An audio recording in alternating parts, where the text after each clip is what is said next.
Hello. So I just want to do a brief calculation of how I cut the Aso-Oke. Now, my bust is 41 and my shoulder to waist is 19. So for the Aso-Oke, I just added 10 inches.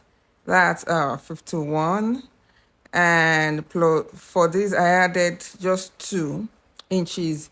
That's one hair plus one hair and plus one at the waist. That's 21. So I want to get a fabric of 51 by 21. That's 51 inches by 21 inches. Now let's go to the Aso-Oke. Now this is the Aso-Oke, and the width right here is 6.5, but because I'll be joining, so I'll be using 6. So I'll be using 6. I'll just assume that I'm going to use 0.5 to join, though I might not use up to that, but I'll just assume that I'll be using 0.5. So I'll assume this is 6. So like this will be the length. 21 will be the length. That's the length. So now for this 51, that will be 51 divided by 6. So 51 divided by 6 equals to 8.5. So I'll just do this tonight. So I'll be cutting 9. I'll be cutting 6 by 21, like 6 inches by 21 in 9 places. I hope you got that. So it's going to be, I'm going to measure from ear to ear like 21.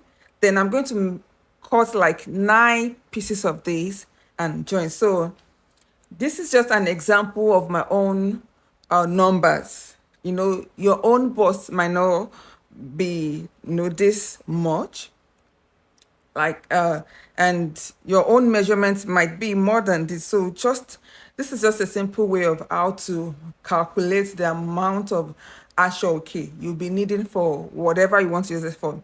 Yeah, so I decided to use bust because from my shoulder to my waist, my bust is the biggest part. Now my bust is 41, my waist is 36. So 41 is the biggest part and has the highest measurement from my bust, from my shoulder to my waist, and that's why I'm using the bust. So in your case, if your waist is bigger than your bust, then you have to use your waist measurement to get or to cut the number of Aso-Oke you'll be using. So this is just me showing what you'll be getting. And here I am cutting out the Aso-Oke using this scissors I got from Temu. If you know this e-commerce site called Temu. And I decided to use this scissors because it is actually good from preventing fabric from fraying. As you can see in this video, the one that frayed was the one I used scissors for. And this machine is fast and your fabric is not going to frail at all.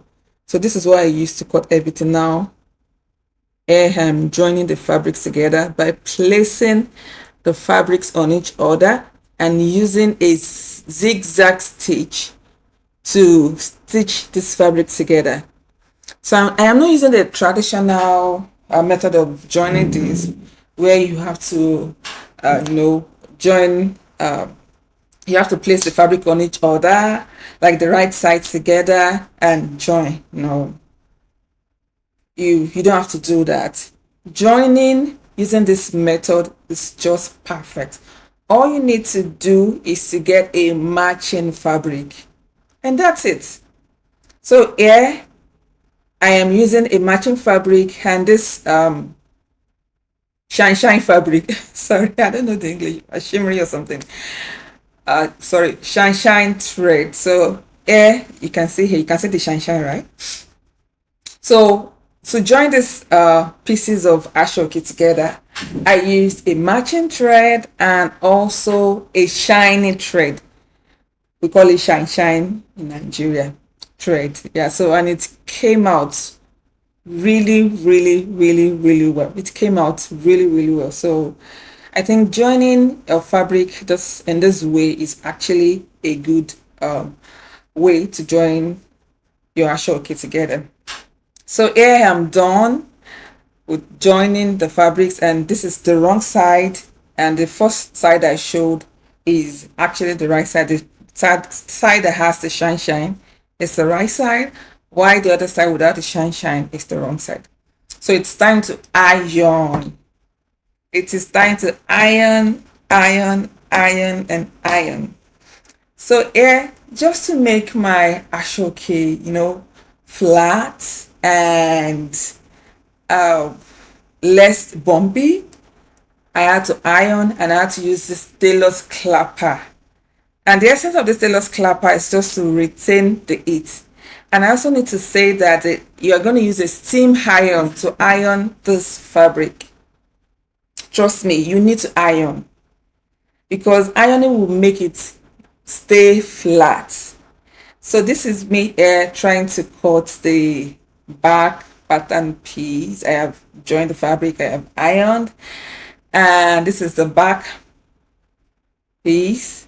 This is me tracing it out and adding the sewing allowance. So on the side, I think I added 1.25 inches, and that downward part where I'll be joining to my circle skirt, I added 0.5 inch, and on the side, on the zipper side, I added 1.5, and I didn't add any allowance to the neckline because I just I wanted just a deep neckline, not too deep though, but just a deep neckline. Then I added 0.5 to the shoulder line and to the armhole area. So I added 0.5 to that.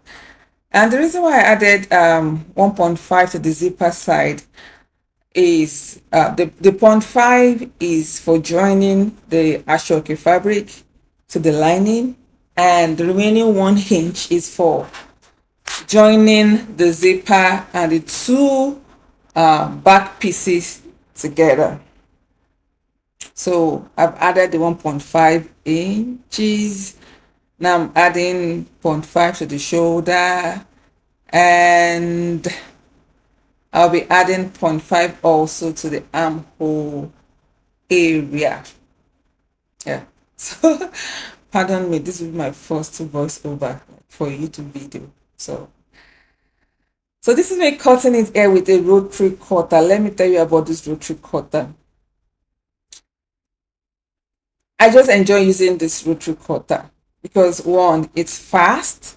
Two, it's also prevents your fabric, especially Aso-Oke, from fraying. And it is, like I said, very sharp and fast. And it is easy to, you can manipulate corners using this. And one thing you have to do when you're using a rotary cutter is you have to use it with your rotary mat. Like the mat. That's the mat underneath. You don't want to cut fabric or anything using the rotary cutter on your table. You're just going to make marks on your table. So the mat is a self-healing mat. As soon as you cut on it, it cries and it cleans its face. So when you cut on it, like it's just, you won't even notice it because it heals itself. So that is why it is called a self-healing mat. So anytime you want to use a rotary cutter, remember that you have to use a self-healing mat with that. You don't spoil your table.